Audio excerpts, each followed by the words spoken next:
Alors, Alassane Ouattara, s'il ne fait pas attention, s'il ne s'arrête pas, il va s'asseoir dans un fauteuil roulant. Il sera plus humilié que le président algérien dont j'ai parlé. Il faut que Ouattara arrête ce qu'il fait. Aujourd'hui, les paysans souffrent. Ceux qu'on considère comme ceux qui font tourner l'économie de la Côte d'Ivoire, les planteurs. La Côte d'Ivoire avait la possibilité aujourd'hui d'être en avance. Aliko Dangote serait venu aujourd'hui en Côte d'Ivoire pour s'inspirer. Au lieu de ça, on voit des mensonges sur les réseaux. Les Américains veulent s'inspirer de l'exemple des Ivoiriens pour organiser la Coupe du Monde. You gotta be kidding me, man. Ah bon? Donald Trump, que moi je connais, il va envoyer des gens pour dire qu'ils n'ont qu'à demander aux Ivoiriens comment ils ont organisé la CAN et les Américains vont s'inspirer de ça. C'est comme les Américains n'ont jamais organisé les Jeux Olympiques. Les Américains ont déjà organisé les Jeux Olympiques dans le passé. Oui. Alors, entre les Jeux Olympiques et puis la CAN, quelle est l'organisation la plus puissante? Évidemment que ce sont les Jeux Olympiques. Alors, pour berner les Ivoiriens, on dit, oh, les Américains sont tellement fonds de ce qu'on a fait pendant la CAN, ils sont venus, ils veulent que la Côte d'Ivoire participe à l'organisation de la Coupe du Monde aux États-Unis. Wow! Que Dieu aide les Ivoiriens.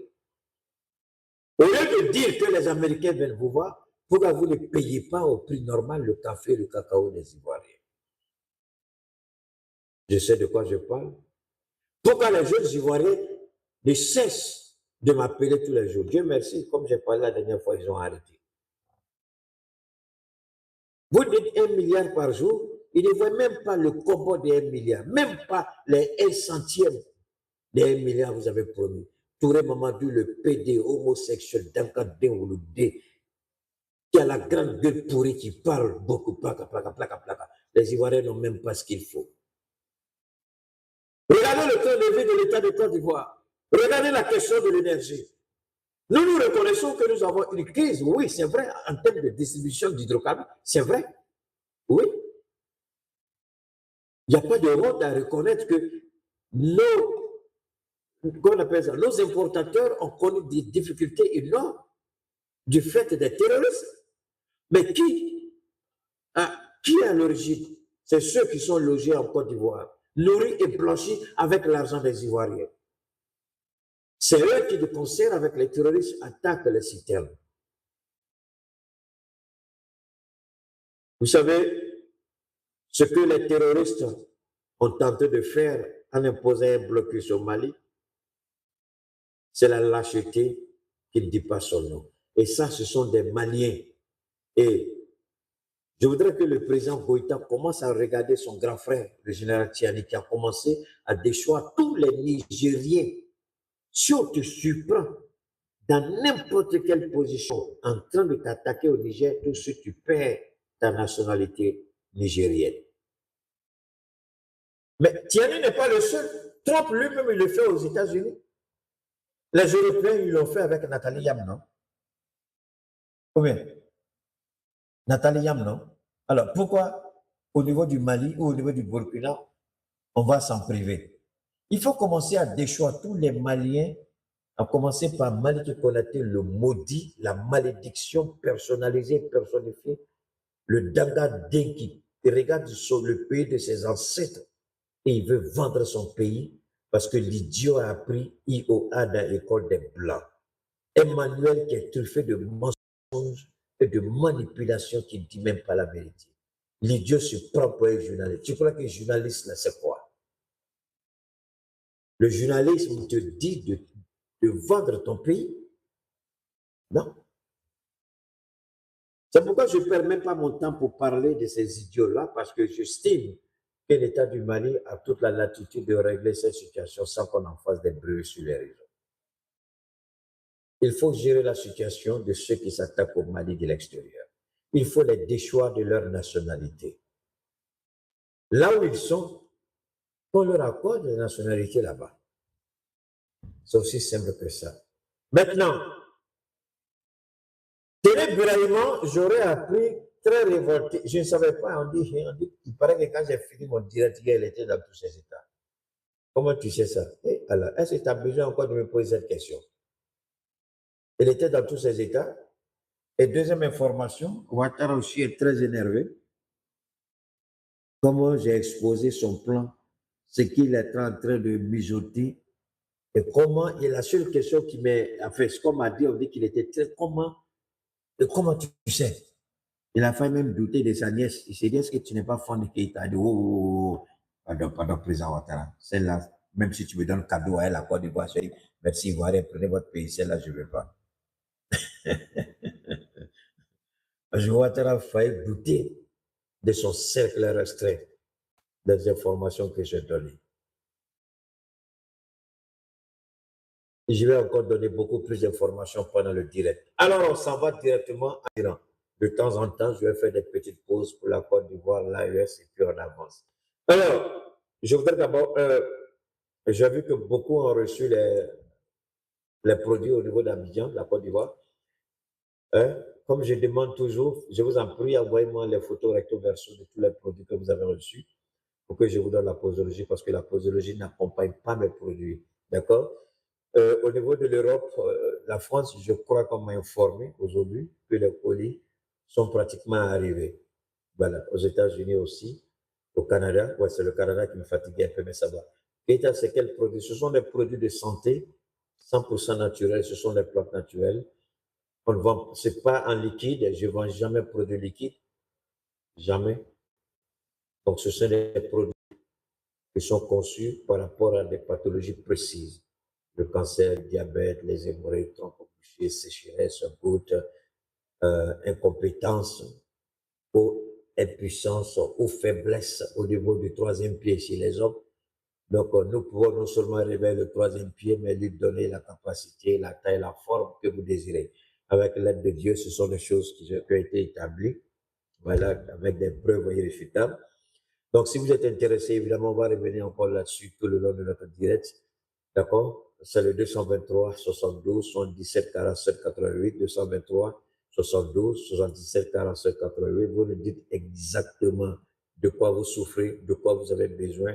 Je n'ai pas besoin de rapports médicaux, je n'ai pas besoin d'analyse médicale. Je n'ai pas besoin d'examen médicaux. Vous me dites, le médecin nous a demandé de faire des analyses. Voilà les résultats des analyses.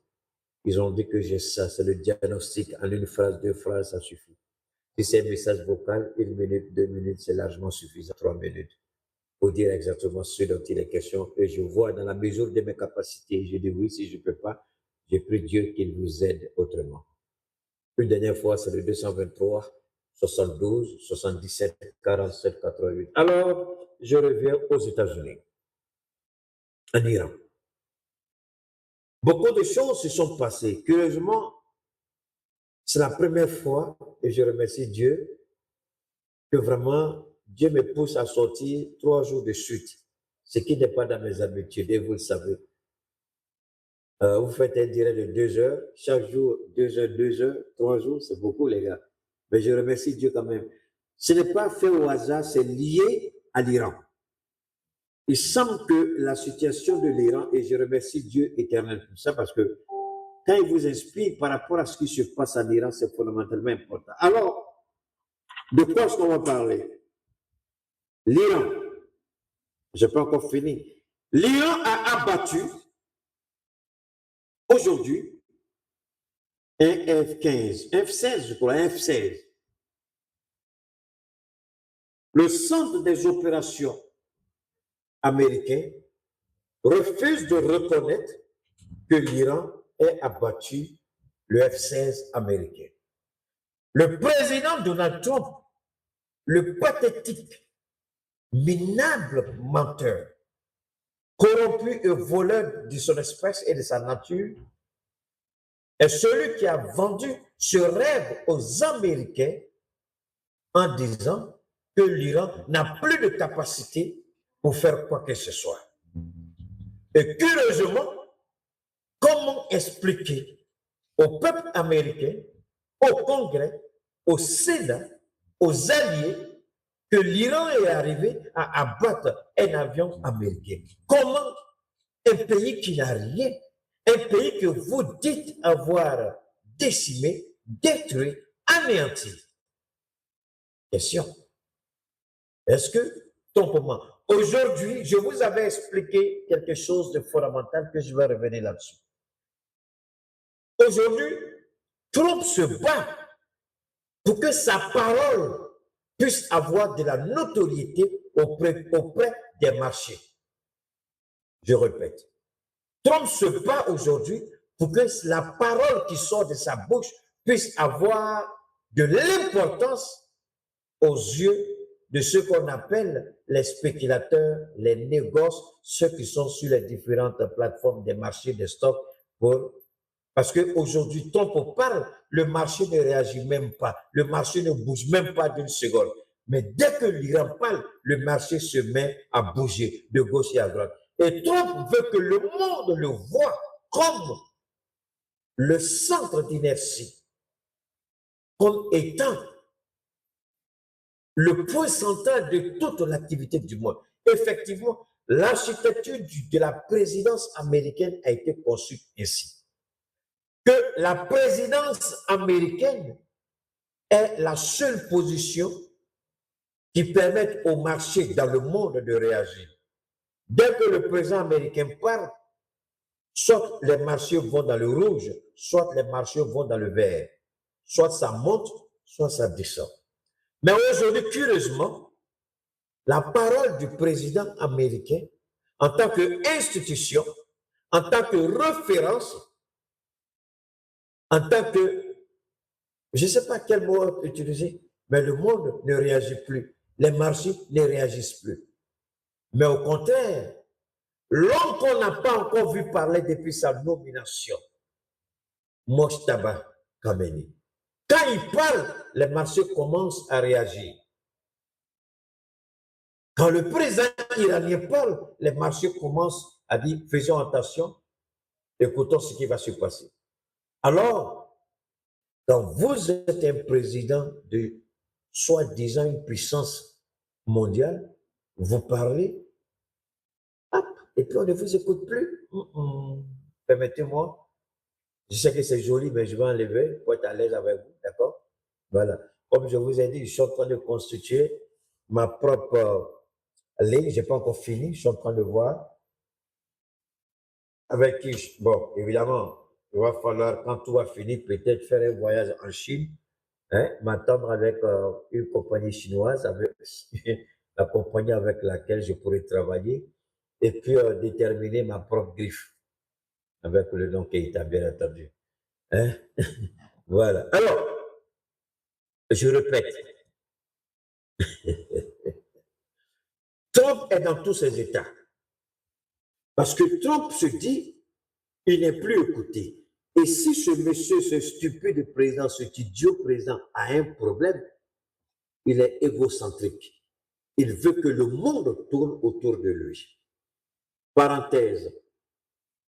Pourquoi il a chassé la ministre de la Justice? Aux États-Unis, on appelle DOJ, c'est-à-dire comment on dit ça? La procureure. On dit procureur, mais en réalité, ce n'est pas, c'est l'appellation française, oui, mais en réalité, elle n'est pas procureure fédérale, elle est la ministre de la Justice. Voilà. On appelle ça Department of Justice, ok, DOJ, ok, le département de la justice. Donc, celle qui est là-bas, elle est secrétaire du département de la justice. Donc, aux États-Unis, l'expression secrétaire, c'est ministre. D'accord? Elle a été débarquée. La ministre de l'immigration a été débarquée. La ministre de la justice a été débarquée. L'idiot, là, et les gens se disent, le directeur du FBI, là, c'est différent. Le directeur du FBI et de la CIA et de la NSA, ça, c'est totalement différent. Et ce ne sont pas les ministres, mais ce sont les directeurs. D'accord? Maintenant, le directeur du FBI a peur. Le ministre de la guerre, Pete X, a peur. Parce que Trump est devenu incontrôlable. Et ce n'est pas tout. Je vous en prie, j'ouvre cette parenthèse pour que vous puissiez comprendre ce qui est en jeu en ce moment aux États-Unis. Un, il a commencé à renvoyer tous les officiers supérieurs, les généraux. Comment en pleine guerre, le président peut se permettre de renvoyer le chef d'état-major des forces armées, de renvoyer tous les hauts gradés, même le monsieur qui est venu négocier avec Ouattara là. Où il est même le gars là même? Attendez, je vois si je peux. Attendez, ah, il est là, il est là. Voilà, c'est lui qui est là. C'est lui qui est venu négocier. Oh, je sais pas. Oui, il y a quelque chose qui ne s'est jamais produit dans l'histoire militaire américaine moderne. Okay, les États-Unis. On va écouter et puis on va écouter. On va écouter ça et puis on va évoluer. Oui, il y a quelque chose qui ne s'est jamais produit dans l'histoire militaire américaine moderne. Les États-Unis n'ont jamais limogé leur chef d'état-major de l'armée en pleine guerre. Jusqu'au jeudi 3 avril 2026, 34 heures d'avril, jour de l'opération Epic Fury. Le secrétaire de la défense Pete Hegseth a demandé au général Andy George, 41 le chef d'état-major de l'armée américaine, de prendre sa armée américaine, de prendre sa retraite immédiatement, pas à l'été 2027. Date à l'été 2027, date à laquelle sa mission de 4 ans de... Il y a un petit dieu ivoirien qui dit, oh, le monsieur qui parle là, c'est intelligence artificielle. Mais le mot de intelligence artificielle, la reconnaissance faciale, la reconnaissance avec les caméras que nous utilisons, les caméras de surveillance, les caméras de rue. Mais c'est intelligence artificielle. Je pense que l'intelligence artificielle se limite à ça. Mais l'intelligence artificielle, nous va appeler au-delà que ça, les téléphones que nous utilisons. Il y a l'intelligence artificielle dedans. Alors, pourquoi en pleine guerre, le président se permettrait-il de limoger des généraux 4 étoiles? Pourquoi? Parce que ceux-ci ont demandé au président, cette guerre, on ne la gagnera pas. Alors, il y a une situation que vous devez savoir. Actuellement, il y a une crise énorme au niveau de l'exécutif aux États-Unis. L'armée américaine n'est pas à la disposition du président. Certes, le président est le chef suprême des armées, mais l'armée, il est clair dans la Constitution, si un ordre vous est donné qui n'est pas conforme à la loi, vous êtes dans l'obligation de refuser d'appliquer ou d'exécuter l'ordre. Ça fait partie de ce que la loi aux États-Unis permet. Je répète, la loi dit, si votre hiérarchie supérieure vous donne un ordre à exécuter, si l'ordre est anticonstitutionnel et illégal, vous êtes dans l'obligation de ne pas l'appliquer. Aux États-Unis, ça c'est clair.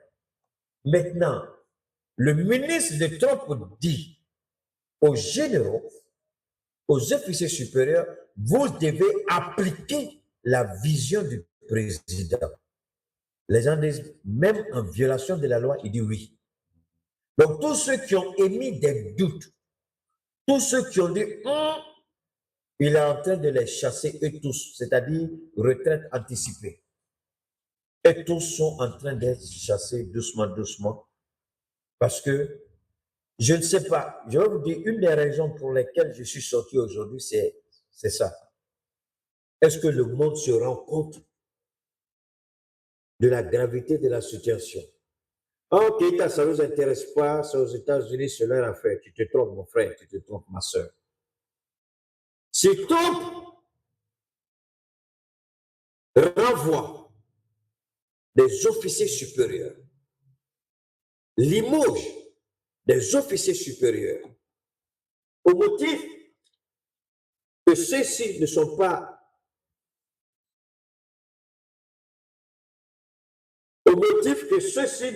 d'accord avec sa vision, sa politique, il y a un problème. Est-ce que Trump est en train de militariser l'administration américaine? Est-ce que Trump veut prendre le contrôle des États-Unis à travers ses hommes de confiance, ceux qui sont loyaux à sa vision? Parce qu'il y a quelque chose qui est en train de se passer aux États-Unis, on ne fait pas attention. Si Trump arrive à contrôler l'armée américaine à sa guise, à soi et à volonté, rien ne dit qu'il va quitter le pouvoir. Rien ne dit qu'il ne fera pas des États-Unis ce qu'il veut. Rien ne dit qu'il ne décidera pas d'engager une guerre nucléaire contre qui que ce soit. Trump, dans sa tête, il ne se voit pas parce qu'il y a une contradiction et Trump n'est pas d'accord avec. Je vais vous expliquer aussi simplement que possible. De là, Trump dit, comment on peut dire que le président américain est l'homme le plus puissant au monde et ne pas détenir cette puissance réelle entre les mains? Parce que cette puissance pour Trump, ce n'est que du vent. Ce sont que des paroles. Mais Trump veut avoir l'effectivité de cette véritable puissance entre les mains. En faisant quoi? En contrôlant d'abord la puissance militaire américaine. Les généraux actuels ne vont pas permettre à Trump de faire les bêtises qu'il fait. Donc, il faut remove, ah bon, c'est en anglais, excusez-moi, il faut enlever tous ces généraux et mettre les jeunes gens là. Tout de suite, il faut promouvoir ces jeunes gens, il faut promouvoir leur grade, on leur donne 2, 3 étoiles, et puis pam, c'est eux qui décident. Maintenant, tous ceux qui vont servir au plus haut niveau de la chaîne de commandement de l'armée américaine sont des hommes qui sont loyaux à Donald Trump. Non pas des hommes loyaux à la Constitution. Et là, on ne voit pas la dérive du président américain. C'est pourquoi hier, j'ai dit, si on pouvait le liquider, je serais un des hommes les plus. Et avec le contrôle qu'il veut prendre sur le Pentagone, Trump sera, ils vont le liquider. Il sera liquidé. Parce que Trump veut avoir le même pouvoir que Kim Jong-un en Corée du Nord, le même pouvoir que Xi Jinping en Chine, le même pouvoir que Vladimir Poutine en Russie. Trump veut avoir le pouvoir et ne veut pas être emmerdé. Il veut agir selon son bon vouloir. Il ne veut pas être emmerdé. Il ne veut pas qu'on lui dise blablabla. Non. Et ça, quand les gens vous parlent de cette guerre, ils ne rentrent pas dans les détails de cette guerre. Les gens ne vous disent pas ce que cette guerre risque de devenir, ce que cette guerre va coûter au monde. Parce que j'ai entendu l'idiot du président dire que l'Amérique n'a même pas encore commencé la guerre. Que nous savons tous que le stock de missiles, de bombes aux États-Unis, ils ont pratiquement épuisé les 4/5 de leur stock. Et lui dit, on n'a pas encore commencé la guerre. Donc, sur quoi repose cette assertion? Un bombardement atomique, un bombardement nucléaire, sur quoi repose cette assertion? Si vous n'avez pas encore commencé la guerre, pourquoi allez-vous négocier les missiles intercepteurs de la Corée du Nord, de la Corée du Sud et du Japon? Pourquoi vous allez, cette île, les Chinois suivent, pourquoi vous allez là-bas alors? Si tu n'as pas commencé la guerre, pourquoi tu vas négocier en Corée du Sud? Pourquoi tu vas négocier au Japon pour avoir leur intervention? Si tu n'as pas encore commencé la guerre, pourquoi tu fais pas là à tes alliés de l'OTAN? Qu'est-ce que tu dis quand tu dis je n'ai pas commencé la guerre? Tu n'as pas commencé la guerre. Et puis tu fais pas là à tes alliés, tu les insultes, tu les menaces de quitter l'OTAN. Ce que les gens ne comprennent pas dans cette guerre en Iran, les gens ne se limitent qu'au bombardement iranien. Israël, ça c'est fini. Mais moi, j'invite chacun à regarder de près les décisions que Trump est en train de prendre. Parce que Trump veut contrôler les États-Unis par la force et imposer sa volonté au monde par la force. Est-ce que l'armée américaine peut? Je ne sais pas. Alors, je ne pense pas.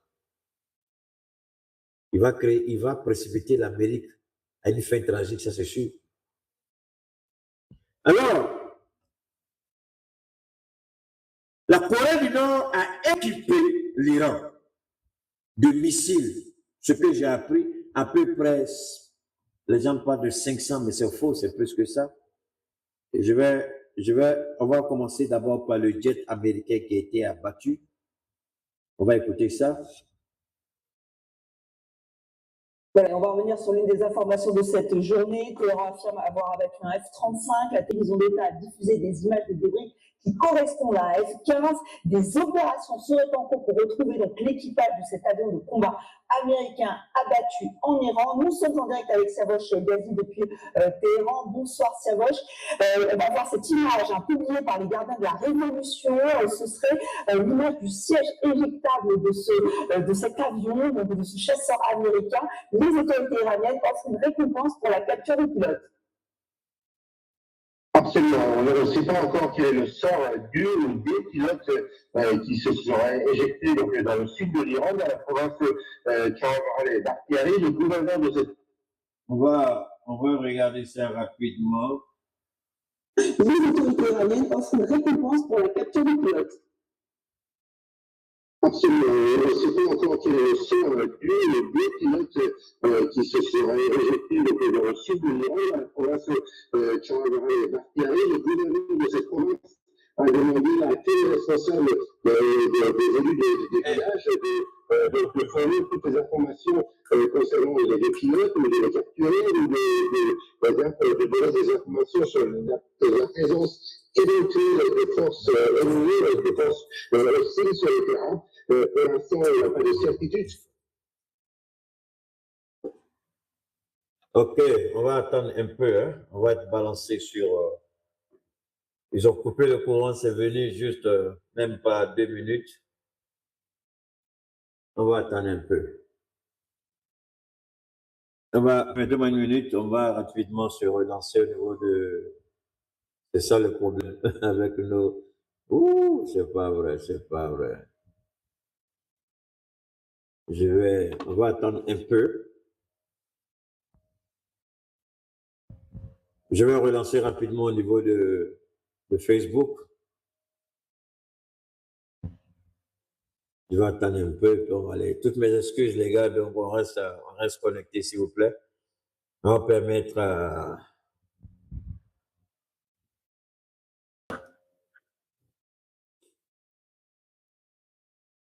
On va attendre rapidement le temps de permettre au système.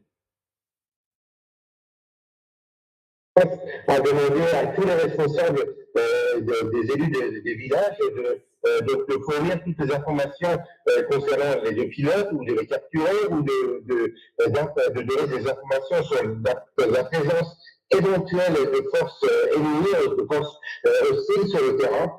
Pour l'instant, on n'a pas de certitude sur le sort de ces pilotes ou du pilote qui se sont éjectés. Donc pour l'instant, on est dans la honte. Mais une source m'a affirmé que les gardiens de la République auraient mis la main sur le pilote ou les pilotes de l'avion. Non, il y a un pilote qui a été secouru. Le deuxième pilote, je crois qu'ils ont mis la main sur lui. Mais ce n'est pas tout. Ce n'est pas tout. Je vais vous montrer l'image. L'image est tellement intéressante. Il y a une image que je voudrais partager avec vous. Permettez-moi de revenir rapidement ici. Il y a une image importante parce que il y a 2 hélicoptères qui accompagnaient, je crois, un autre avion de recherche. L'avion est équipé d'un certain logiciel de balayage pour pouvoir tout de suite retrouver le pilote. Et les 2 hélicoptères qui accompagnaient ce gros avion-là, les 2 hélicoptères ont été pris pour cible, et l'avion de recherche, en fait, les 3 avions, tous les 3 ont été pris pour cible par les missiles iraniens. Permettez-moi, on va essayer de rapidement. Voilà, on va revenir. L'image est tellement forte que je voudrais partager avec vous. Bon, le temps que... Merci. Allez, on va revenir ici. Donc, je vais rapidement me mettre là-dessus. On va avancer. Alors, vous voyez, c'est ça qui est un peu rigolo chez ces Américains. Vous avez dit que vous avez détruit tous les systèmes au niveau de l'Iran. Ok, il y a un qui a été, ok, je vois qu'il y a un qui a été récupéré. Je crois que c'est le deuxième qui n'a pas été récupéré. On va écouter. Voilà, on va revenir sur une des informations de cette journée. Téhéran affirme avoir avec un F-35. La télévision d'État a diffusé des images de délai qui correspondent à un F-15. Des opérations seraient en cours pour retrouver l'équipage de cet avion de combat américain abattu en Iran. Nous sommes en direct avec Saloche Gazi depuis Téhéran. Bonsoir Saloche. On va voir cette image publiée par les gardiens de la Révolution. Ce serait l'image du siège éjectable de cet avion, de ce chasseur américain. Les autorités iraniennes offrent une récompense pour la capture du pilote.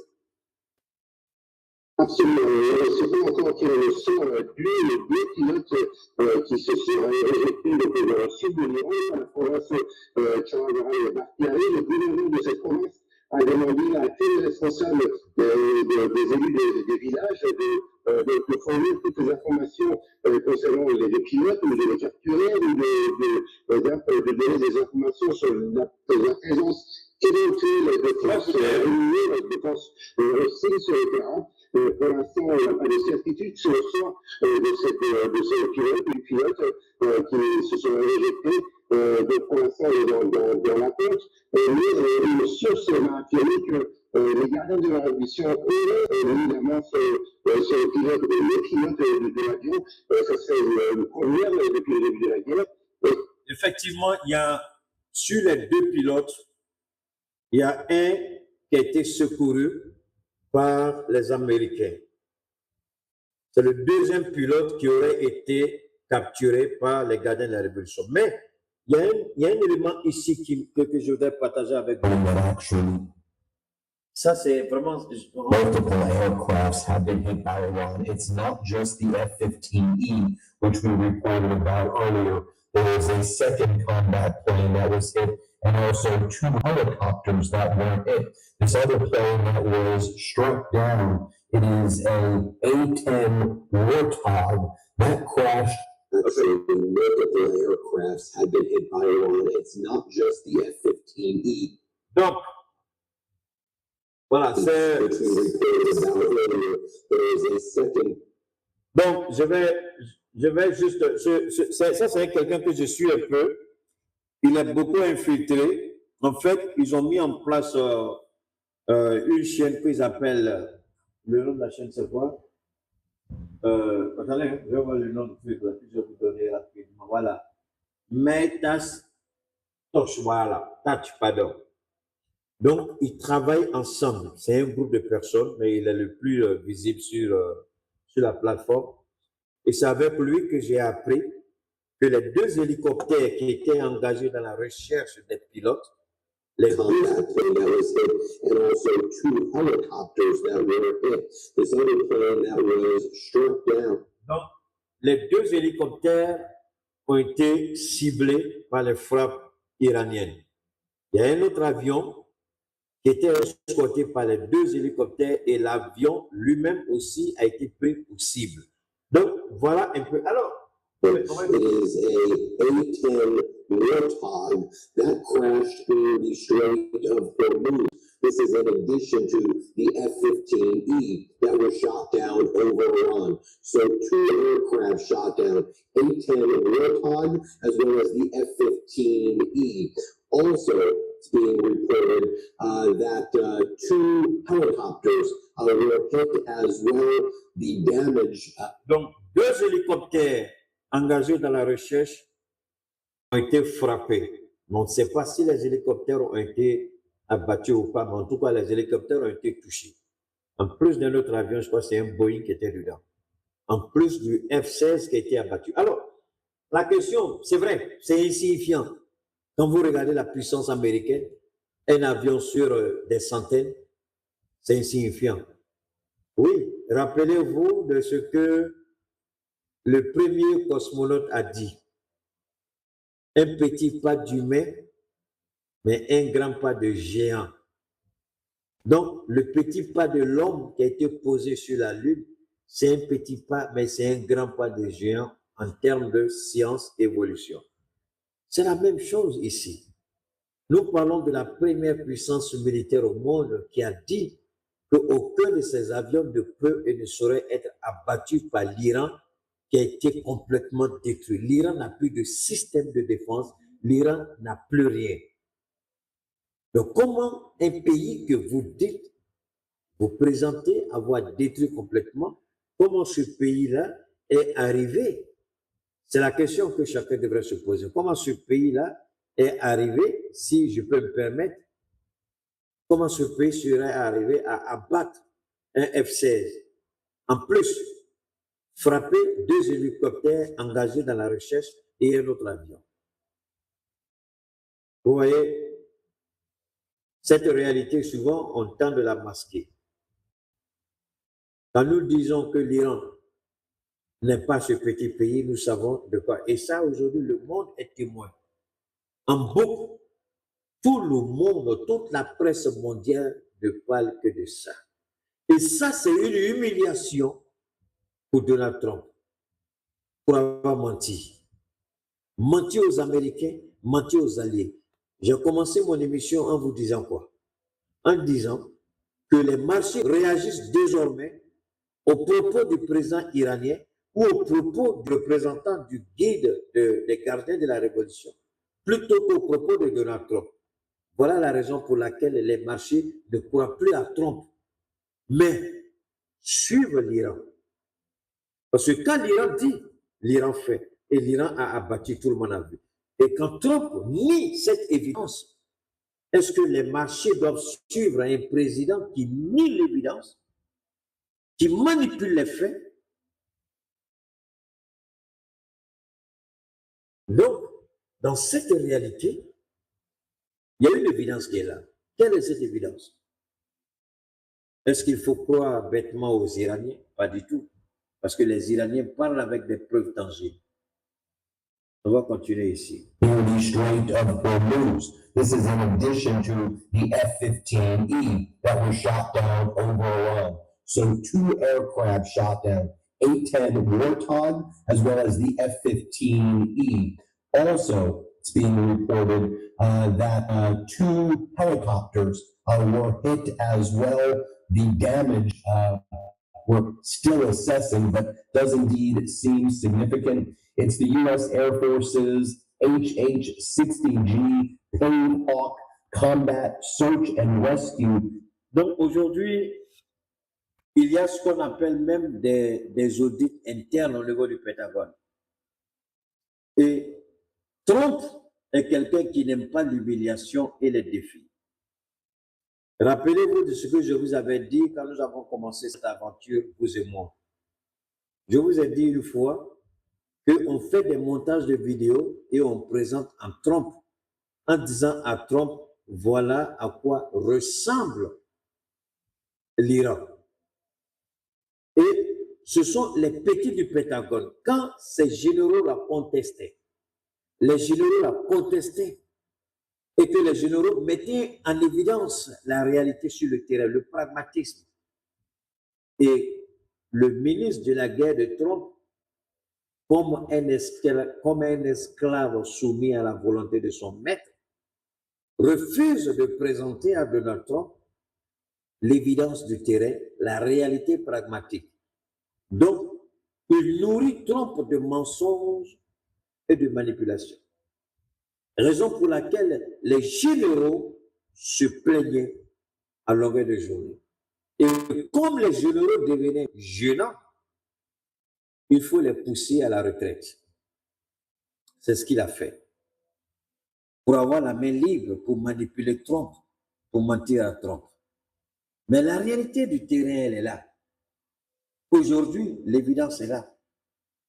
C'est pourquoi la dernière, pas plus tard qu'hier, je vous disais, il est sur la liste de départ. Il est libre parce que Trump va se rendre compte que tout ce que le monsieur lui dit, c'est faux. Il a dit que l'Iran, c'est fini.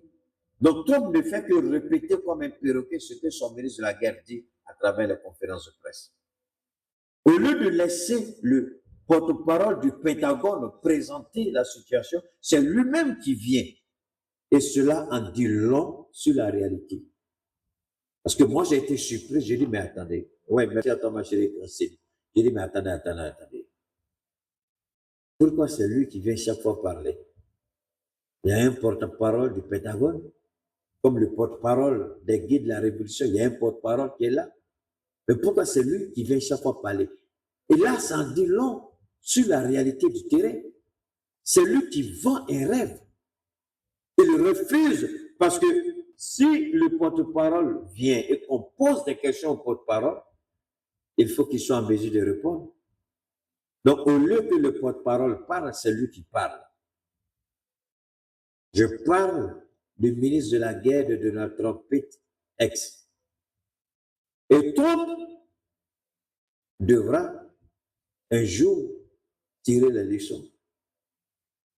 Et le Congrès commence à se poser des questions. Et merci à toi, Fardo.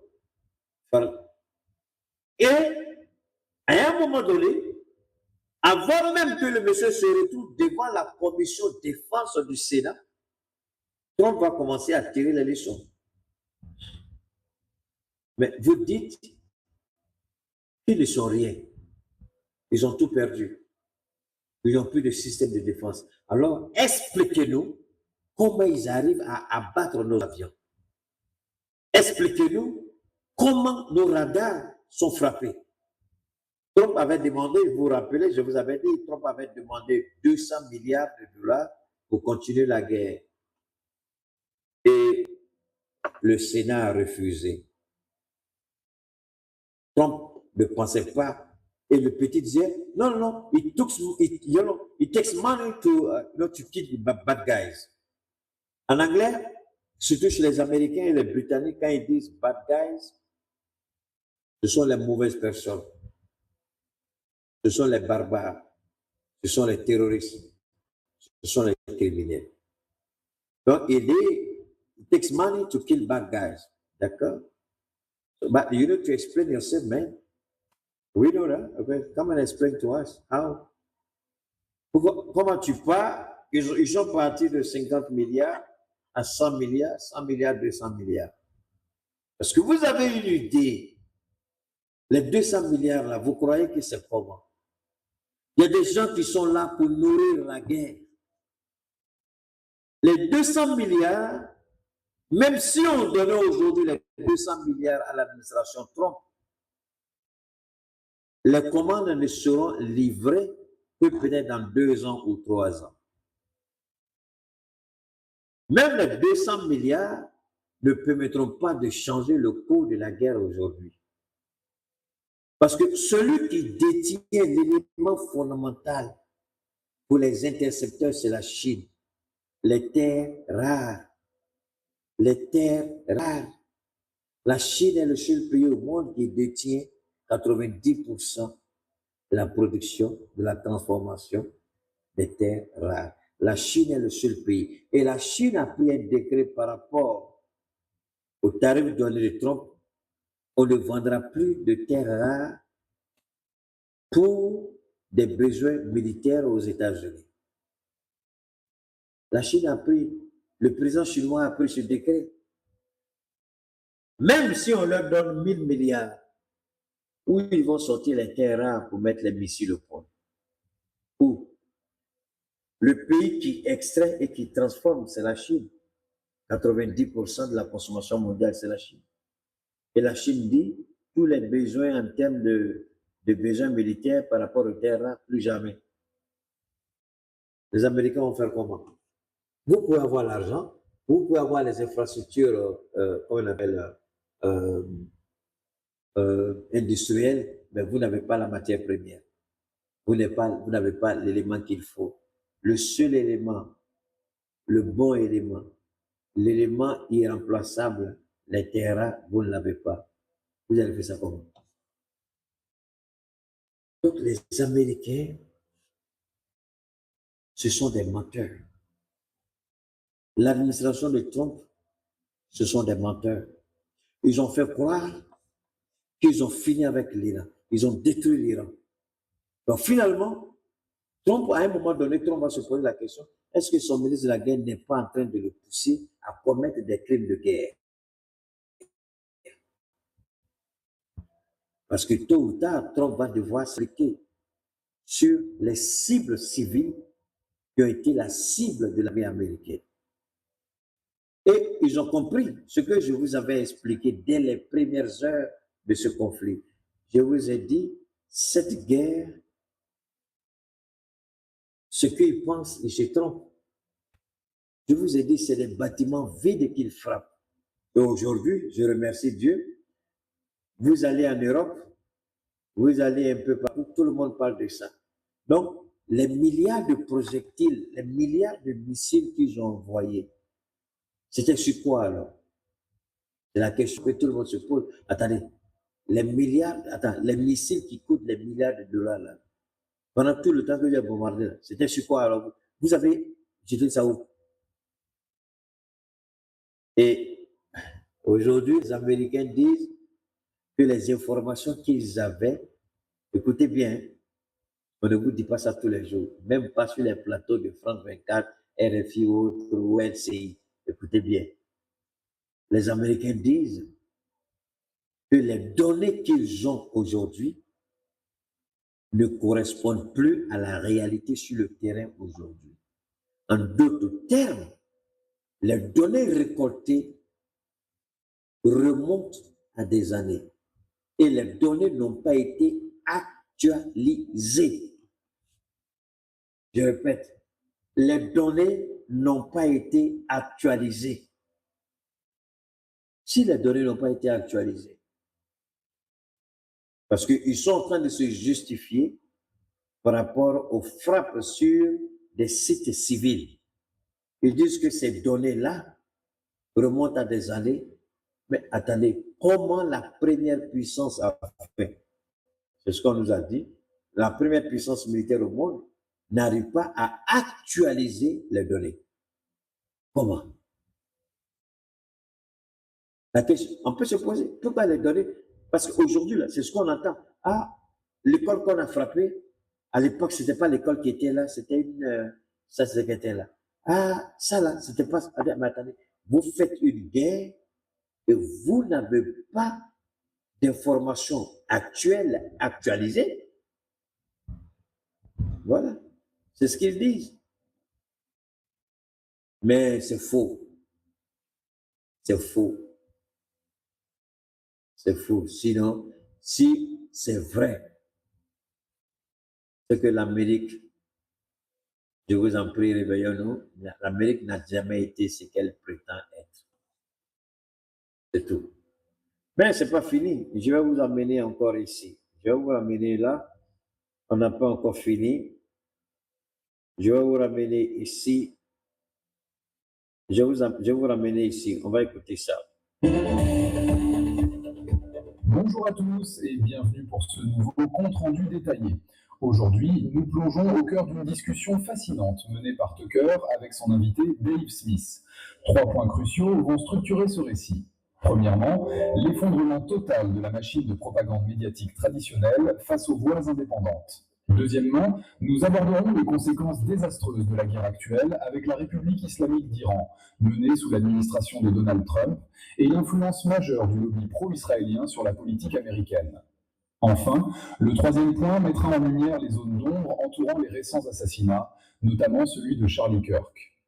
L'échange commence par un constat implacable de Dave Smith. La machine à propagande est complètement cassée. Tucker nous dit que nous vivons un changement de pouvoir massif à l'échelle mondiale, où l'économie et la force militaire sont bouleversées. Dans ce chaos, il est devenu impossible de savoir qui dit la vérité et qui conserve une réelle crédibilité dans les médias. Selon Dave Smith, l'authenticité est la nouvelle monnaie d'échange. Les personnalités qui critiquent les politiques du régime et disent la vérité voient leur audience exploser. Pendant les 20 premières années du XXIe siècle, le gouvernement américain et les médias traditionnels ont menti effrontément au peuple américain sur absolument toutes les crises.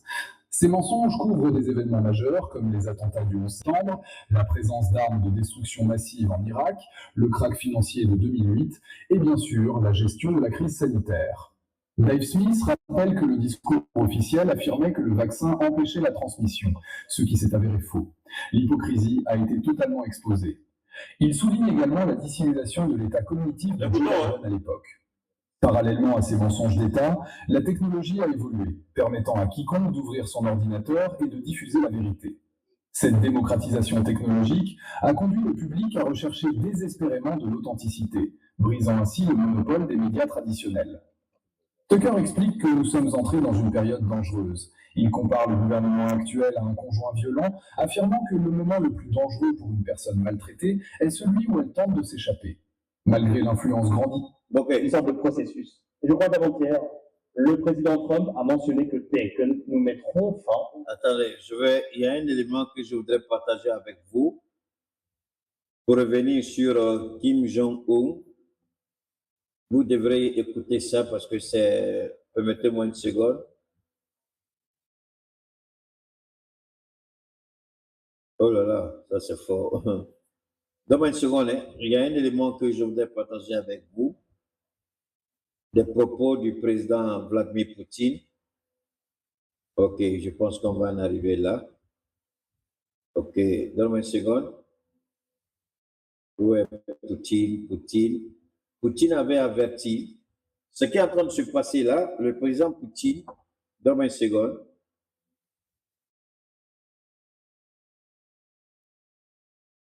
Le président, je voudrais juste, il y a un élément du président Poutine qui m'intéresse beaucoup. J'espère pouvoir partager ça avec vous. Oh là là là là, oh là là. Donne-moi une seconde, hein. On va rapidement... Ok, je crois que j'en arrive. Ok, je suis presque là.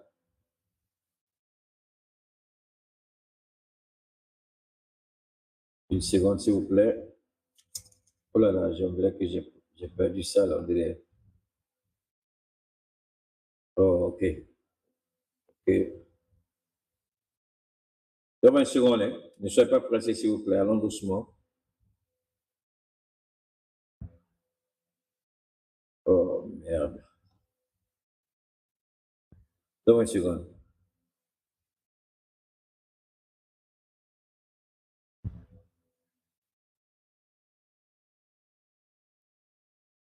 Ok, je crois que... Attendez, je crois que ça va être là.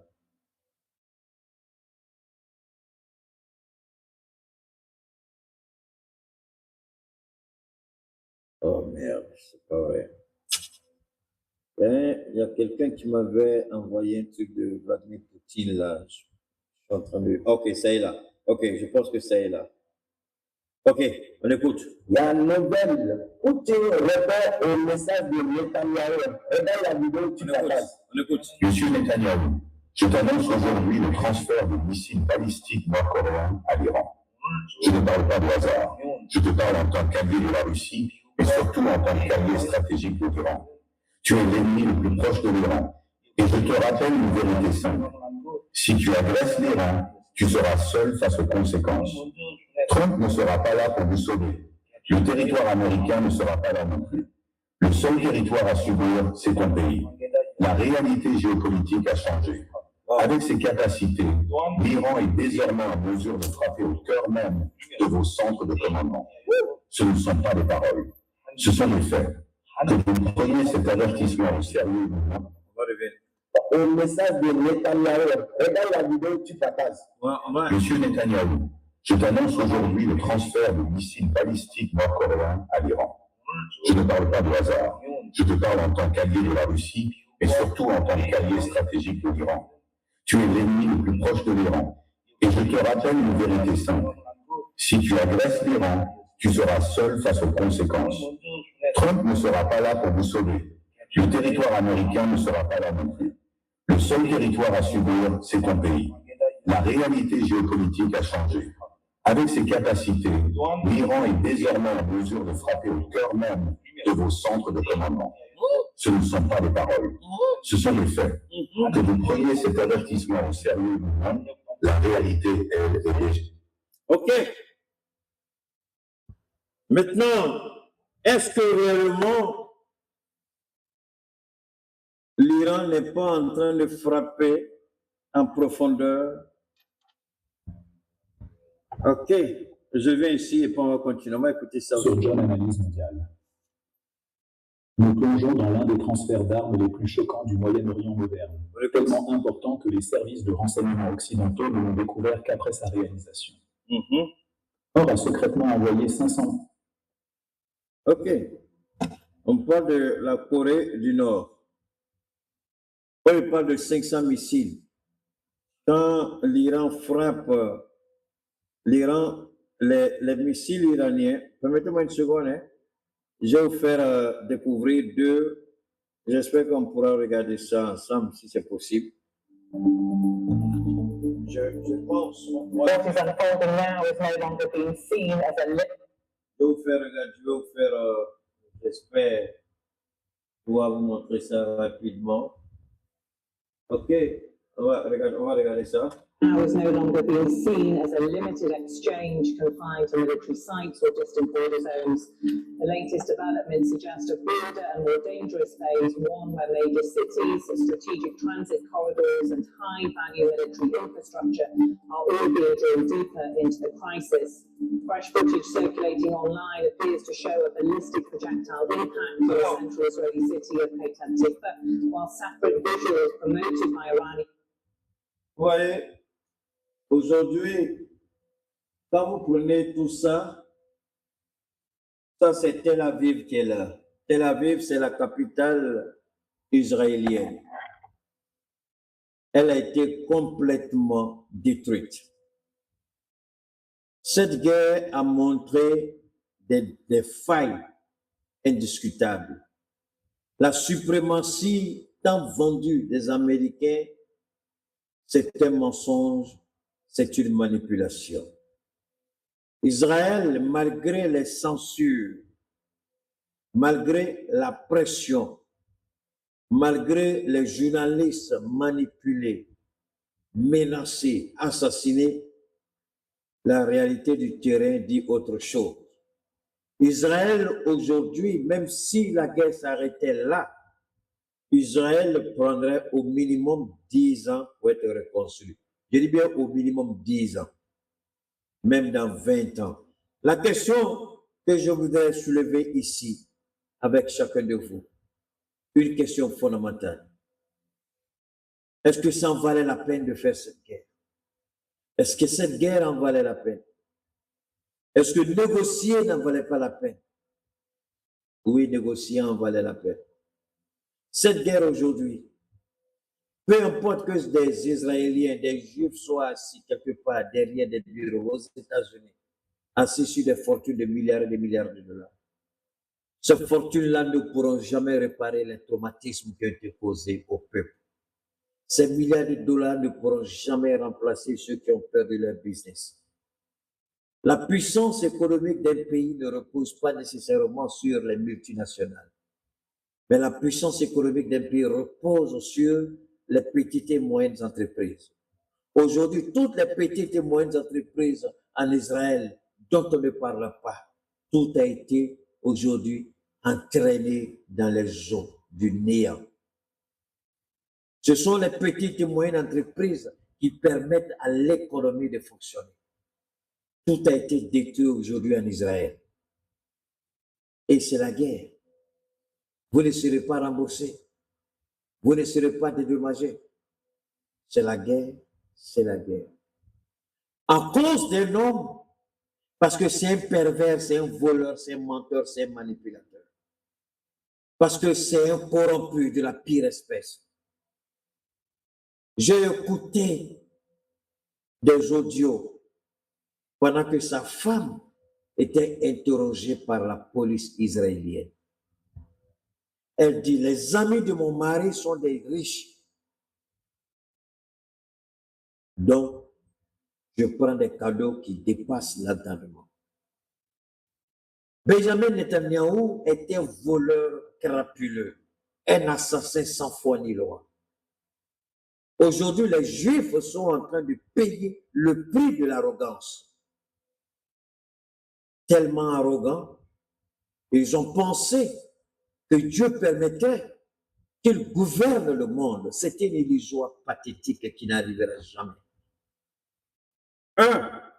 Je vais citer seulement deux personnes avant d'aller en profondeur. Deux, le prophète Moussa, qu'ils appellent chez eux Moïse. À cause d'eux, Dieu a interdit à Moïse de mettre les pieds sur la terre promise. Promesse qu'il a faite au prophète Abraham. La rébellion des Juifs, ils ont toujours été des rebelles, des menteurs. Lorsque la manne qui descendait du ciel, le Seigneur a dit à Moïse, dis-leur de prendre juste ce qu'il leur faut pour la journée, mais de ne point garder pour le lendemain. Parce que demain s'occupera de demain. Donne-nous aujourd'hui notre pain quotidien. Pardonne-nous nos offenses. Cette prière, c'est le Christ qui l'a enseignée. Mais cette prière faisait référence au passé.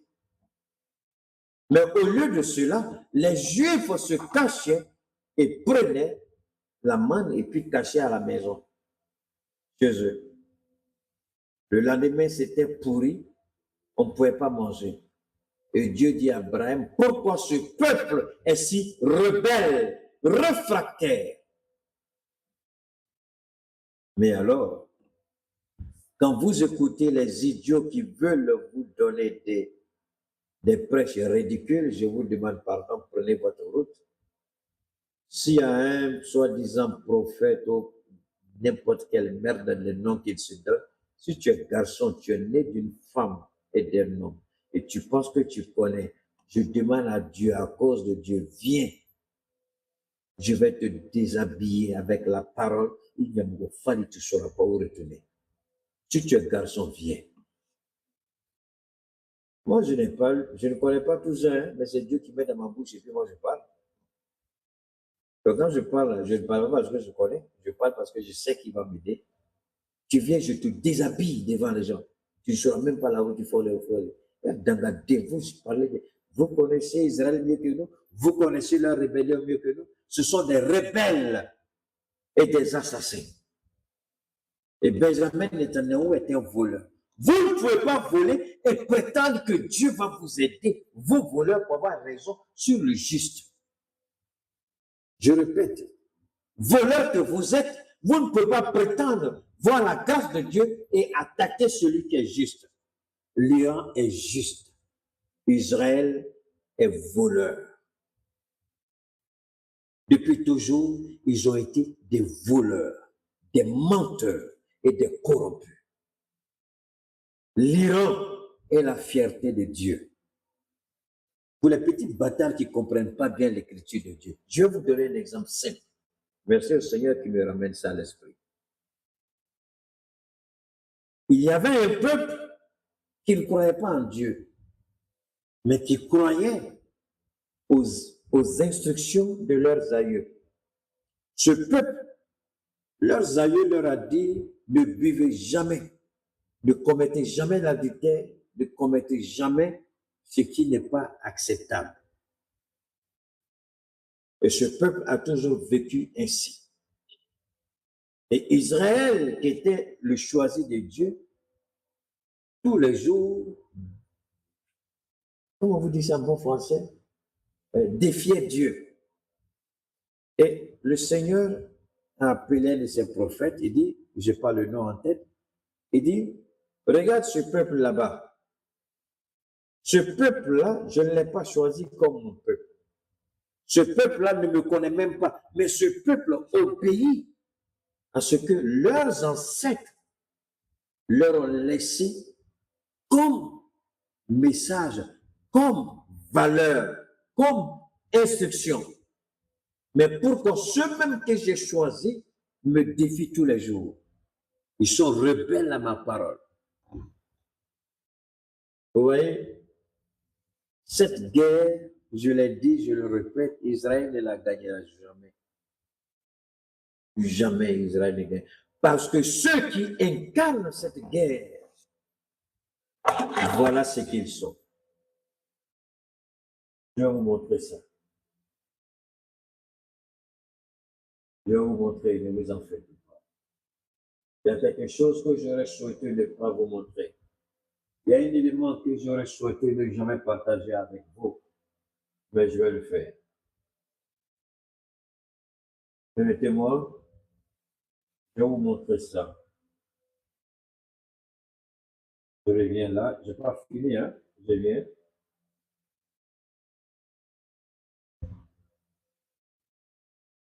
Bon, premier élément, c'est ça que je vais vous montrer d'abord. Voilà pourquoi ils ne gagneront pas la guerre. Regardez. When we reach the calculation, it is much easier to comprehend their home.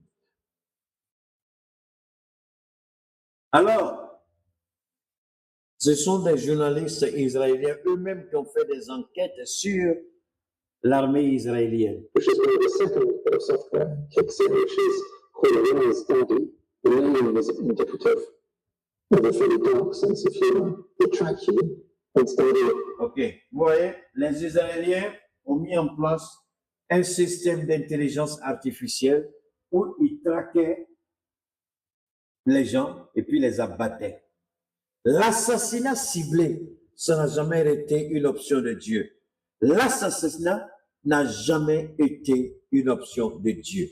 Dieu n'a jamais ordonné, Dieu n'a jamais cautionné l'assassinat. Et Israël s'est fait champion de ces meurtres ciblés, de ces crimes contre l'humanité. His home, they continue, and of course everyone else was in the house as well. It's astonishing what Israeli soldiers do put on film, but that raises the question of what they don't put on film. You very rarely see them actually fighting. Every now and then you'll see them all firing their guns, but usually pretty clear there's no Les impact. Israéliens sont des, Is them dressing up in ce sont des criminels. L'armée israélienne est l'armée la plus criminelle au monde. Et je voudrais demander au président de l'AES de faire beaucoup attention parce qu'il y a un mémo qui est en train de circuler. Un mémo du secrétariat d'État des États-Unis qui demande aux pays qu'ils appellent alliés de considérer les gardiens de la révolution iranienne comme étant une organisation terroriste. Wow! Wow!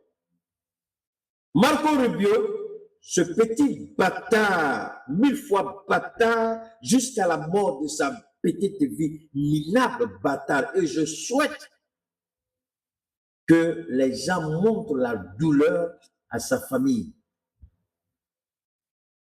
Ce petit bâtard de Marco Rubio, c'est eux qui disent il faut que les gardiens de la révolution soient reconnus comme une organisation terroriste. Mais la CIA, le FBI, la NSA, qui financent, qui entretiennent le terrorisme à travers les pays du Golfe, ne sont pas reconnus comme État terroriste.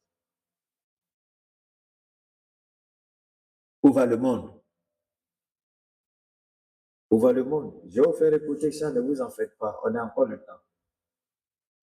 L'armée israélienne, il y a un élément de cette armée que je voudrais partager avec vous. Comment les Israéliens commettent des crimes de guerre, comment les Israéliens commettent des crimes abominables. They simply shoot him. They shoot him 3 times in front of their eyes and kill him. What is extraordinary about some of the soldiers videos? Ok, je vais revenir un peu à attention. On va revenir encore en arrière. Je vais revenir ici. S'il vous plaît, je vais revenir là. Et puis, il y a un élément que je voudrais partager avec vous. Alors, je viens. Vous savez, je viens, je n'ai pas encore fini. Je viens. Il y a un élément que je voudrais partager avec vous.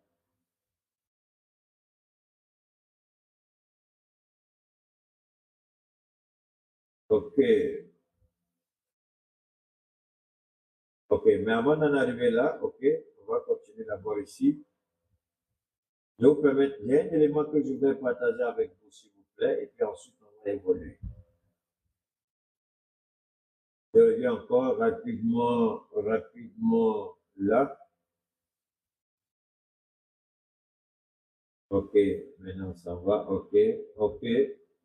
Voilà, je vais vous présenter ça aussi. Also trying to get through the fence. They were as much taken by surprise as anyone by the performance of Israeli intelligence and the Israeli military. Crucially, also, they were taken by surprise by this very large music festival that was taking place, which they don't seem to have been aware of. Having over on the military bases, the game plan was to grab hostages and take them back. And they do this on a large scale, but they also clearly kill very large numbers of unarmed civilians as well. Israelis were then extraordinarily slow to respond. Ok, je n'ai pas fini, hein. On va revenir ici. Je vais revenir ici. Je vais revenir ici encore. Je vais vous montrer des choses sur Israël par rapport à ça.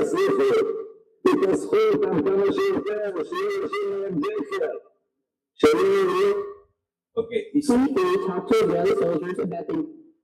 les idiots qui prétendent être des pasteurs ou je sais pas, ces idiots qui racontent leur vie de merde là, qui se proclament ce que vous connaissez, je vais vous montrer qui est Israël. On va regarder ça, je vais vous ramener rapidement ici. It gives me no pleasure to compare what Israel is doing to what the Nazis did. Cette dame, elle dit, Because we have those like ghettos. elle dit, ce n'est pas avec un cœur en joie, ce n'est pas par plaisir, ce n'est pas pour autre chose, mais elle dit Israël n'est pas différent du régime hitlérien. Et Israël, toutes les méthodes du régime d'Hitler sont aujourd'hui utilisées par Israël de bout en bout. Israël aujourd'hui a juré d'effacer de la face de la terre, de la surface de la terre, les Iraniens, les Palestiniens, les Arabes, les Libanais. Les idiots arabes qui pensent que chez eux, la balle, ils sont alliés avec les États-Unis. Mais Israël a un autre agenda qui n'est pas celui des Américains. C'est pourquoi Benjamin est sorti pour dire, nous ferons d'Israël la plus grande nation au monde et mettre tout le monde à notre service en genoux devant nous. C'est le rêve qui n'arrivera jamais. C'est le rêve qu'ils ne vont jamais atteindre. C'est le rêve que nous ne verrons jamais parce que Dieu ne permettra pas ça. Mais regardez cette dame. Elle nous présente cette armée que Israël veut utiliser pour soumettre le monde. Vous avez vu, attendez, je vais ramener un peu le visage de l'enfant. It gives me no pleasure to compare what Israel is doing to what the Nazis did. But how can we not? Because we have things like ghettos, Okay. we have things like... Je m'arrête là. Regardez bien ça. Vous voyez le visage, c'est ça, c'est Israël qui est là. Et on nous dit que Dieu va permettre à ces imbéciles, à ces criminels de guerre, à ces criminels qui commettent des crimes contre l'humanité, ça c'est un enfant palestinien. Et voilà l'œuvre d'Israël. Ceux qui ont menti pendant 20 ans, ils montrent au monde que l'Iran est à 2 jours d'obtenir l'arme nucléaire. Mais cette arme, depuis plus de 20 ans, on ne l'a jamais vue. C'est pourquoi je suis surpris que l'Union européenne, oui, l'Union africaine, CEDEAO, même chez nous, je suis surpris de ne pas voir nos présidents condamner Israël et les Américains. Voilà le rôle, voilà ce que fait Israël. Voilà ce que fait Israël. Voilà ce qu'ils font. Comment on peut regarder ça, dormir à côté de sa femme et ne pas condamner ces criminels? Comment on peut regarder ça? Je dis, et si j'étais là-bas, peut-être que mon enfant, ce serait mon enfant ici. Il ne faut pas accorder à Israël ni aux Américains ce qu'ils ne méritent pas. La seule chose qu'ils méritent, c'est l'enfer et c'est de les exécuter eux tous, sans retenue, sans pitié, sans aucune forme de moralité. Parce qu'ils ne méritent pas de vivre. Ceux qui commettent ça ne méritent pas de vivre. Parce que cet enfant a fait, il a demandé quelque chose, il a souhaité quelque chose. Il faut qu'on arrête de se leurrer, de se mentir. Politique par-ci, politique par-là. Dieu juge tout le monde. Tu ne veux pas faire la politique avec ses implications, il faut laisser la politique d'abord là. Tu es dans la politique, tu assumes jusqu'au bout parce que Dieu va juger chacun. Sur chaque action, chaque centimètre carré de la vie, Dieu va nous poser des questions. Chaque seconde de notre vie, Dieu va nous poser des questions. Qu'est-ce qu'on a fait? Qu'est-ce qu'on aurait dû faire et puis on n'a pas fait? Qu'est-ce qui n'a pas marché? Et ça, Dieu nous posera des questions là-dessus. Dieu posera la question. Je joue ma part pour ne pas qu'on me pose la question demain. Parce que je ne saurais pas comment répondre à Dieu si je ne joue pas ma part ici. Starvation, we have things like concentration camps, we have things like the planned systematic extermination of people. Okay. Ça, ce sont des Palestiniens qui ont été tués par Israël. Ça, c'est des corps que vous voyez. Ce sont des corps que vous voyez. Et vous voulez qu'on se taise. Et vous croyez que Dieu va accorder quelque chose à Israël? Vous pensez vraiment à ça? Je vous en prie, Dieu vaut mieux que ça. Ce n'est pas le Dieu que nous prions. Peut-être que ce n'est pas le même Dieu. Parce que ça, il faut qu'on nous explique. On a condamné le génocide des Juifs. Le génocide des Tutsis, des Hutus, je ne sais pas comment ils ont géré ça. Est-ce que les Africains, est-ce qu'on a une valeur même nous, Africains? I don't know.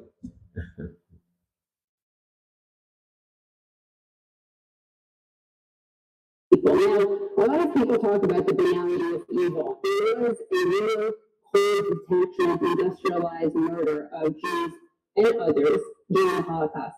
What's so disturbing about what Israel is doing and the IDF is doing is that they are doing it with greed. And unlike the Nazis, they are not. Et c'est ce pays qui est soutenu par les Américains. C'est ce pays qui est équipé, armé, renseigné par les Américains. C'est ce pays que les Américains ont, à travers leurs relations avec les pays du Golfe, ont permis d'avoir une base de projection à partir de ces pays. Israël a des bases dans le Moyen-Orient. Comme les Américains ont des bases là-bas, Israël a des bases là-bas. Et Israël utilise les mêmes bases souvent que les Américains. Mais est-ce que le prince Ben Salman, qui prétend aujourd'hui être le prince héritier d'Arabie Saoudite, et l'Arabie Saoudite est la terre sainte pour les musulmans, comment lui, prince héritier, peut accorder une partie de son territoire à un criminel tel que Israël? Mais le monde, moi je ne sais pas, Dieu merci. C'est compliqué, c'est compliqué, c'est difficile. Arrêtons de nous blaguer, c'est difficile et je souhaite ne pas être à la place de ces gens-là parce qu'il y a beaucoup de questions qu'on ne pourra jamais répondre. Writing it. And you know this because they document this. They document not just their crimes, but they document their greed. You even have those various surveys that say comparing themselves to Nazis. One of them said, I felt like a Nazi, it looked exactly like weird. Donc, les soldats israéliens disent, je me sens comme un nazi, comme un héritier d'Hitler. exterminer les Palestiniens, tuer les Palestiniens, violer les femmes palestiniennes, violer les enfants palestiniens, brûler, détruire leurs maisons. Est-ce que ces idiots monarques là dans le Golfe là, ne savent pas ça? Dieu a travaillé demain, Dieu merci. Dieu a beaucoup de boulot demain. Dieu a beaucoup de boulot parce que tous ces idiots là qui vont faire croire qu'ils sont bien, il n'y a rien. Quand vous regardez ça là, je vous en prie, vous perdez le sommeil.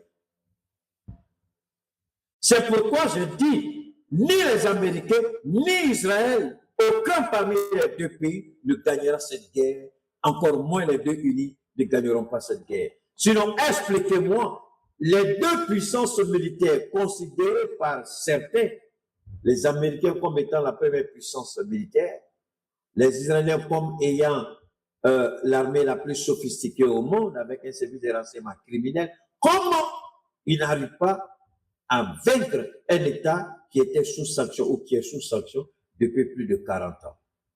Si la main de Dieu n'est pas dans cette guerre, expliquez-moi comment la première puissance militaire associée avec l'armée la plus sophistiquée au monde n'arrive pas à battre l'Iran. Aujourd'hui, au contraire, c'est le payback time. Payback time. Payback time. Le temps de la rétribution. Le temps de payer. Le temps de rendre des comptes. Et il est temps pour Israël de rendre des comptes. C'est pourquoi je vous amène à suivre ça. Israël va rendre des comptes. Et c'est une obligation pour Israël de rendre des comptes. Vous ne pouvez pas ne pas rendre des comptes. Attendez, ça va venir. Merci. Houthi military spokesman Yahya Sari announced that Yemeni armed forces fired a salvo of ballistic missiles at what he called vital enemy sites in the occupied Rafah area, the Houthi designation for Tel Aviv. Sari said the operation was coordinated with Iran and Hezbollah and had achieved its objective. Parce qu'il est important pour nous, il faut que Israël paye et Israël va payer. Regardez ça avec moi, s'il vous plaît. And had achieved its objectives. A claim new independent source has confirmed. The coordination claim is the line. Ok, ça, aujourd'hui, Israël est en ruine. Aujourd'hui, Israël, même si tous les Juifs ne sont pas d'accord avec Benjamin Netanyahu, même si tous les Juifs ne sont pas d'accord avec leur gouvernement, mais une chose est certaine aujourd'hui, Tel Aviv aujourd'hui, même dans 10, 15 It suggests the Houthis see themselves operating inside the same resistance axis as Tehran, not acting in isolation. Sari added that the Yemeni armed forces consider their intervention gradual and that they will not stop at this level. He said the severity of future operations will be determined by whether Israel and the United States. Vous savez ce qui est intéressant? Ici, aussi bien les Houthis, aussi bien le Hezbollah ou le Hamas, désormais tous travaillent dans une sorte de chorégraphie bien orchestrée, une chorégraphie militaire.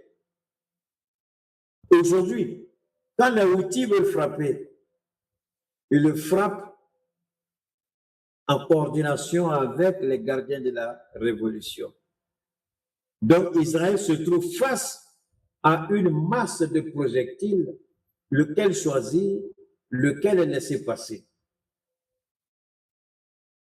Il ne peut pas, aussi bien les Houthis frappent que l'Iran frappe.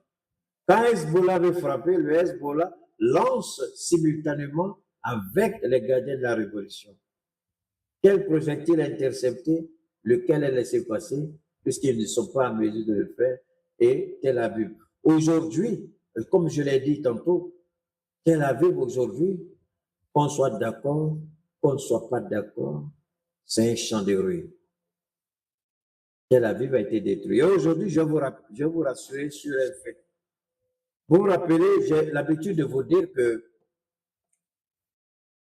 on dit l'Iran a été détruit, mais Dieu merci, le président iranien, le ministre des Affaires étrangères iranien, le porte-parole des gardiens de la révolution, ils ont dit quelque chose que j'ai l'habitude de dire de façon répétitive pendant mes interventions.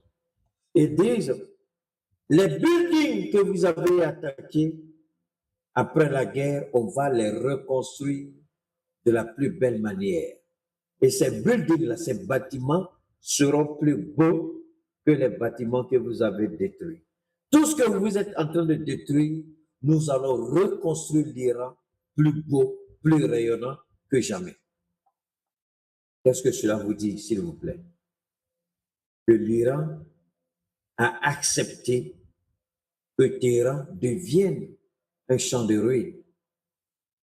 Mais ce ne sera pas pour rien, pour une liberté éternelle, comme tous les autres pays du monde.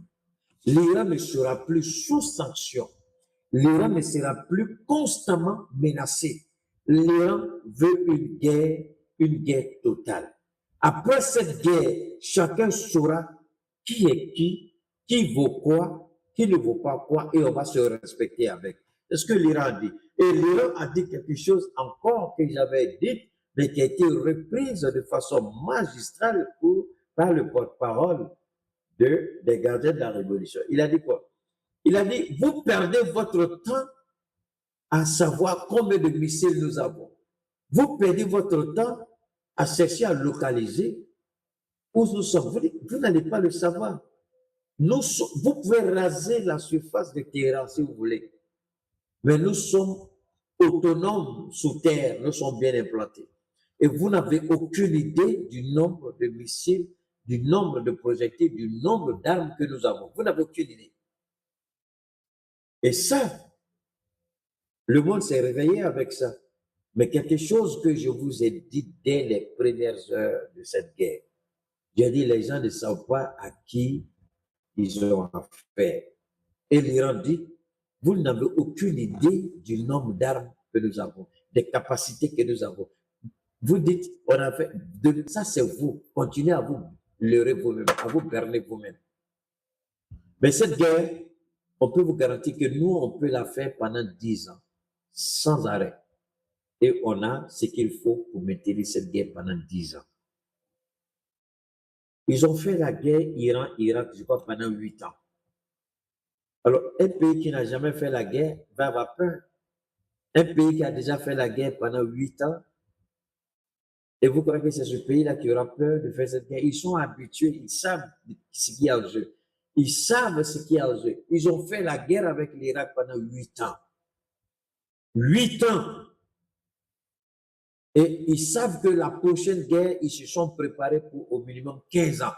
Au minimum 15 ans. Ils sont prêts.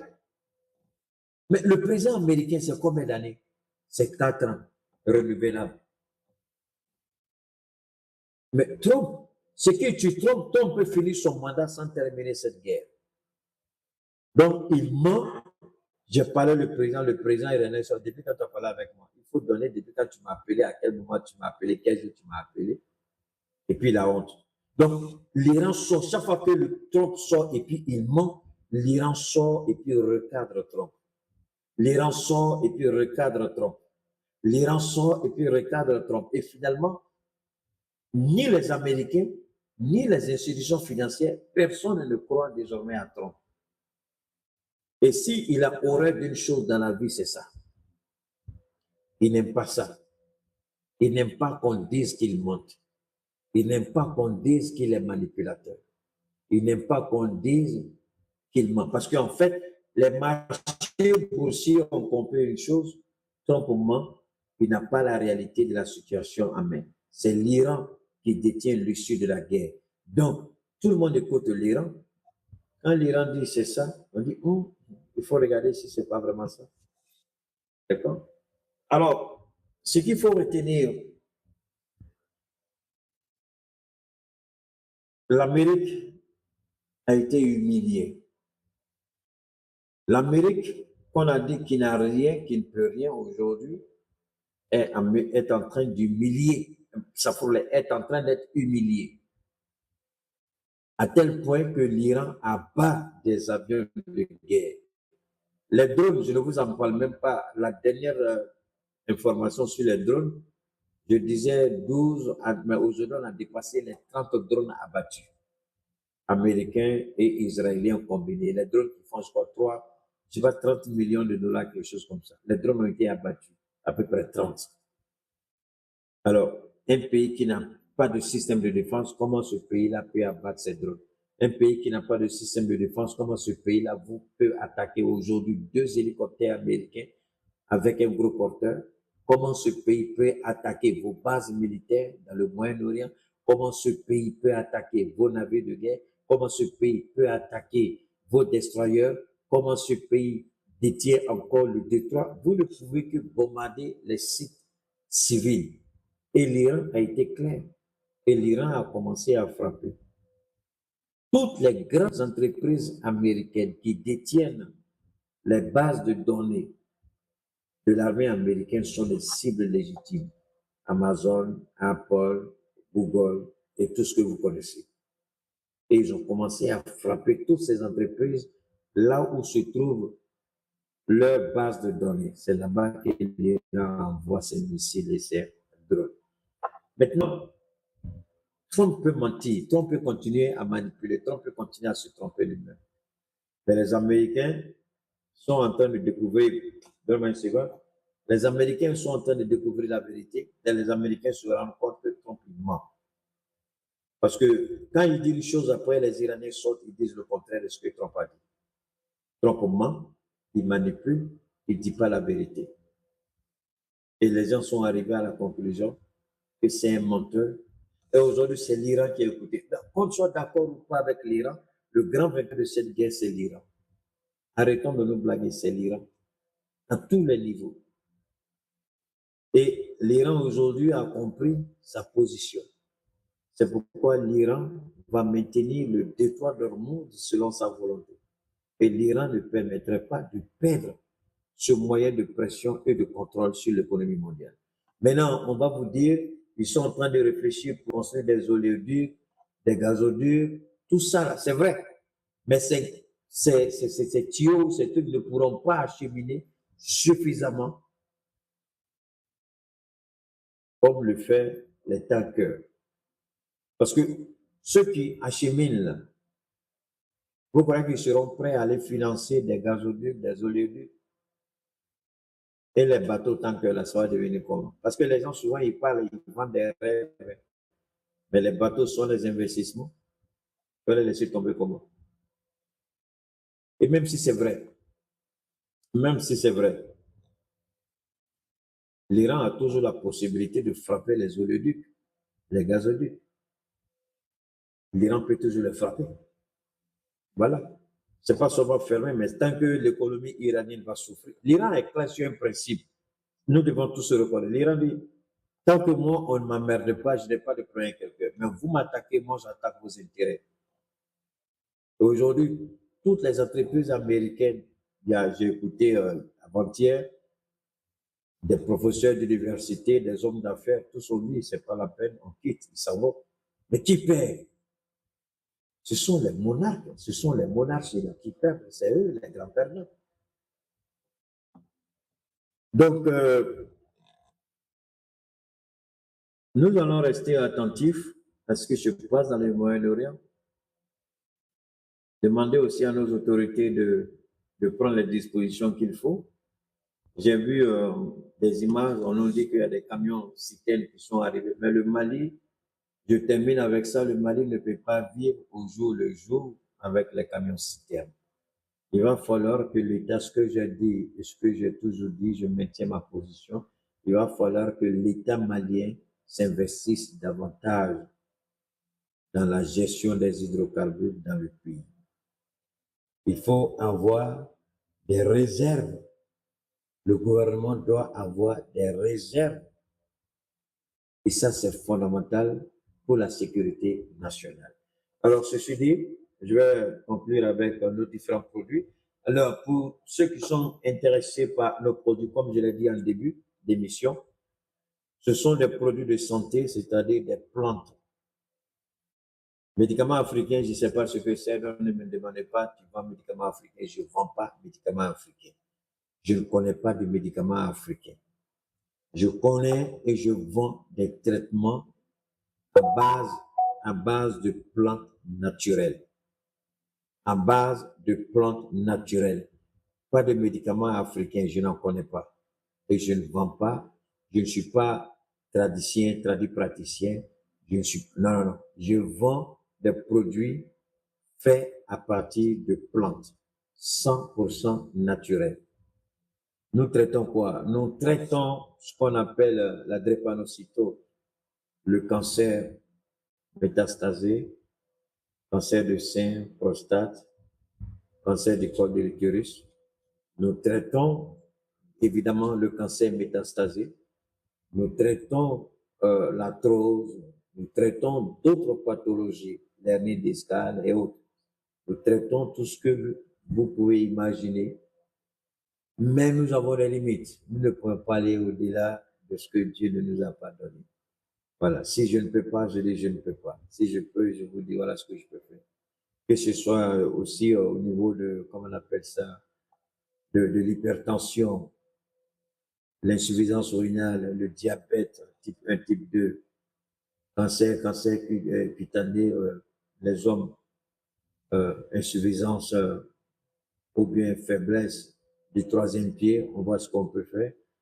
Les femmes, trompe bouchée, sécheresse, perte, comment on appelle, goutte, infection, tout. Voilà, donc la liste, elle est vraiment longue. Je ne vais pas citer toutes les pathologies. Vous venez à moi avec des besoins précis. Je ne demande pas de m'envoyer des documents médicaux, des analyses médicales, des examens médicaux. Ce n'est pas ce que je demande. Si le médecin vous a demandé de faire ces analyses, ces examens et ce bilan, il vous donne un diagnostic. C'est de ça que j'ai besoin. Une fois, deux fois, c'est tout. Et puis, je vois dans quelle mesure je peux vous aider. Si c'est dans nos possibilités, je vous dis je peux. Si je ne peux pas, je vous dis que je ne peux pas. Et je prie que Dieu vous aide ailleurs.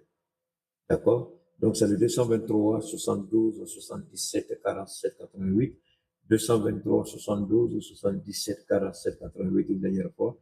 223 72 77 47 88. Vous verrez en nous avec vraiment des besoins précis. Ceux qui n'ont pas encore été répondus, je vous en prie, vous pouvez toujours relancer les messages. Je ferai le maximum pour vous répondre. Ceux qui ont déjà reçu le produit, je vous demande aussi de nous envoyer les images recto verso de chaque produit pour que je puisse vous donner la produit. Alors, il s'agit de la belle ivoirienne. La belle ivoirienne, c'est deux niveaux. Il y a la belle ivoirienne préventive et il y a la belle ivoirienne curative. La belle ivoirienne préventive vous permet d'anticiper sur un certain nombre de pathologies. D'accord? Ça peut être le cancer, ça peut être le diabète, ça peut être l'hypertension, ça peut être la prostate, ça peut être l'insuffisance rénale, ça peut être plein d'autres pathologies parce que la belle ivoirienne préventive nettoie le sang, purifie le corps, restaure les cellules, d'accord, et booste le système immunitaire de défense. Donc, permet de faire de la prévention sur une longue durée. Maintenant, il y a la belle ivoirienne curative. Ça peut être la belle ivoirienne pour le cancer, pour le diabète, pour l'hypertension, pour la drépanocytose, pour l'arthrose, pour l'infection pulmonaire, d'accord, pour l'ulcère gastrique, ce que vous appelez l'ulcère d'estomac. Ça peut être les hémorroïdes internes ou externes. Ça peut être la faiblesse de la performance au niveau des os. Donc, il y a deux types de belle ivoirienne. La belle ivoirienne préventive et la belle ivoirienne curative. D'accord? Si vous êtes intéressé une dernière fois, c'est le 223 72 77 47 88 223 72 77 47 88 une dernière fois. Le 223 72 77 47 88. Merci infiniment à toutes et à tous. On garde le contact, Inch'Allah.